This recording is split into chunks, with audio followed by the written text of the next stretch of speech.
एक तरफ है हमारे पास सुजुकी एक्सेस 125 और दूसरी तरफ है हमारे पास टीवीएस एंटॉर्क 125। दोनों ही 125 सीसी की कमाल के स्कूटर हैं और टीवीएस एंटॉर्क तो मतलब एक रेसिंग सेगमेंट का स्कूटर है और एक्सेस 125 एक क्लासिक लुक के साथ आता है, लेकिन फिर भी इनके बीच में बहुत बड़ा कन्फ्यूज़न होता है। दोनों में से ले गया हूँ। अब चलिए आपका कन्फ्यूज़न दूर करते हैं। अब आपसे बस एक ही रिक्वेस्ट है कि इस वीडियो को लाइक और चैनल को सब्सक्राइब करिएगा। स्टार्ट करते हैं इनकी कीमत से। तो देखिए, इनमें सुजुकी एक्सेस 125 में 4 वेरिएंट आते हैं। जो सबसे बेस मॉडल है उसकी एक शोरूम प्राइस है 80,335 80,335 रुपीज़। और वहीं इसका जो सबसे टॉप मॉडल है वो है राइड कनेक्ट एडिशन, जिसकी एक शोरूम प्राइस है 90,934 90,934 रुपये। और वहीं पे जैसे हम टीवीएस एंटॉर्क 125 में आते हैं तो इसमें 7 वेरिएंट आपको मिलते हैं।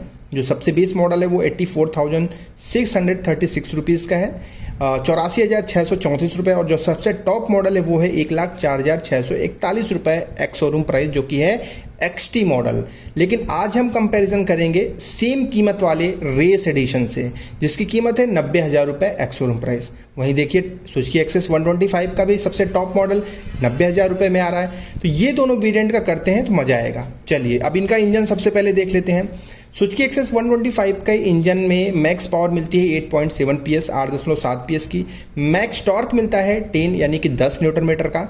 वहीं पे अगर टीवीएस एंटॉर्क 125 की बात करें तो इसमें मैक्स पावर मिलती है 9.51 PS की, 9.51 PS की। टॉर्क मिलता है 10.6 न्यूटन मीटर का। तो ऑब्वियसली आप देख पाएंगे कि जो पावर और टॉर्क है वो आपको एंटॉर्क में ज़्यादा देखने को मिलेगा एक्सेस 125 की अपेक्षा। ठीक है, अगली चीज़ है इनका डिस्क, मतलब इनके ब्रेक्स हैं। तो एक्सेस 125 में आगे डिस्क और पीछे ड्रम मिलता है। वहीं टीवीएस एंटॉर्क में भी डिस्क और ड्रम मिलता है, लेकिन आगे वाले डिस्क की साइज़ काफ़ी बड़ी, लगभग 220 mm की है। तो आपको जो रिस्पॉन्स मिलेगा ब्रेकिंग का वो आपको टीवीएस एंटॉर्क में बेहतर देखने को मिलेगा एक्सेस 125 की अपेक्षा।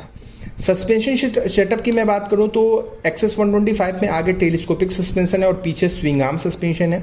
वहीं पर टीवीएस एंटॉर्क 125 में आगे telescopic suspension with hydraulic dumpers के साथ है और पीछे है कॉइल स्प्रिंग विथ डंपर्स के साथ। अब देखिए, सस्पेंशन क्वालिटी की अगर मैं बात करूँ ना तो दोनों में थोड़ी सी स्टिप, थोड़ी सी टाइट सस्पेंशन क्वालिटी मिलती है। तो किसी एक को मैं विनर नहीं बना पाऊंगा। इसके लिए आपको एक बार टेस्ट राइड लेना पड़ेगा। आप खुद जो है सजेस्ट कर पाएंगे खुद को। ठीक है, अगर मैं टायर प्रोफाइल की बात करूँ तो सुजुकी एक्सेस 125 में आगे 90/90 का टायर है 12 इंच का, और पीछे 90/100 का टायर है 10 इंच का। वहीं पर टीवीएस एंटॉर्क में आगे 100/80 का टायर और पीछे 110/80 का टायर। तो जो टायर प्रोफाइल है इसमें भी टीवीएस एंटॉर्क थोड़ा आगे निकल जा रही है, क्योंकि टायर प्रोफाइल इसकी ज़्यादा बेहतर है। अगर मैं फ्यूल टैंक कैपेसिटी की बात करूं तो एक्सेस 125 में 5 लीटर का फ्यूल टैंक कैपेसिटी है। वहीं पर टीवीएस एंटॉर्क 125 में 5.8 लीटर का फ्यूल टैंक कैपेसिटी, यानी कि 800 ml पेट्रोल आप एक्स्ट्रा भरवा सकते हैं। वजन की बात करूं तो एक्सेस 125 का वजन 104 किलोग्राम है। वहीं पर टीवीएस एंटॉर्क 125 का वजन 111 किलोग्राम है। तो वजन के मामले में भी थोड़ी सी ज़्यादा हैवी है टीवीएस एंटॉर्क।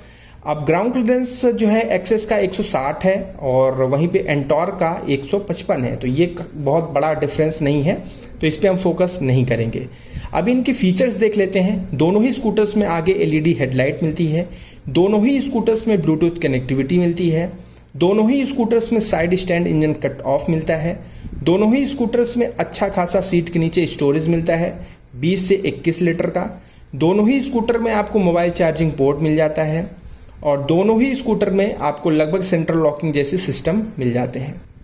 लेकिन जो प्लस पॉइंट है टीवीएस एंटॉर्क में वो मैं आपको पहले बता दूं, वो ये है कि जो मीटर कंसोल है वो दोनों में ही फुली डिजिटल मीटर कंसोल मिलता है। लेकिन अपडेट के मामले में और ज़्यादा फीचर्स के मामले में टीवीएस एंटॉर्क का मीटर कंसोल ज़्यादा हैवी पड़ेगा।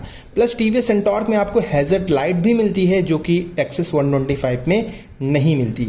अगर मैं माइलेज पे आता हूं तो यहाँ पे एक्सेस थोड़ा सा आगे निकल जाती है, क्योंकि एक्सेस का माइलेज 50 से 55 आपको मिल ही जाएगा। कई लोगों ने 55 के ऊपर का माइलेज भी निकाला है, लेकिन टीवीएस एंटॉर्क के साथ ऐसा नहीं है। आप 55 के ऊपर का माइलेज नहीं निकाल पाएंगे, क्योंकि ये एक रेस सेगमेंट का स्कूटर है। तो देखिए, आपको फीचर्स और स्पेक्स के हिसाब से समझ में आ गया होगा कि दोनों में फ़र्क क्या है। अब प्रश्न ये उठता है कि लेनी कौन सी चाहिए। तो देखिए, मैं आपको बता दूं, अगर आपको एक रेस इंस्पायर्ड स्कूटर लेना है जिसका लुक काफ़ी रेसिंग लगे, थोड़ा सा बल्की लगे, जहाजनुमा लगे, तो फिर आप टीवीएस एंटॉर्क 125 डेफिनेटली ले सकते हैं, कमाल का स्कूटर है। अदरवाइज आपको एक क्लासिक, एक प्यारा सा लुक चाहिए और कहते हैं ना जैसा स्कूटर का लुक होता है वैसा चाहिए, तो आप सुजुकी एक्सेस 125 ले सकते हैं। मेरे प्रेफरेंस में ये है कि मैं एक्सेस की तरफ जाऊंगा। मुझे स्कूटर्स स्पोर्टी वाले नहीं पसंद है। अगर स्पोर्टी चीज़ें पसंद नहीं हो तो मैं बाइक ले लूँ, अदरवाइज स्कूटर पर जाने की आवश्यकता मुझे नहीं पड़ेगी। अब आप कमेंट में अपना जो है ओपिनियन साझा करिएगा कि आपको कौन सी पसंद है, एक्सेस 125 या फिर एंटॉर्क 125। कोई भी कंपैरिजन आपको चाहिए कमेंट करिएगा और अपना ध्यान रखिएगा।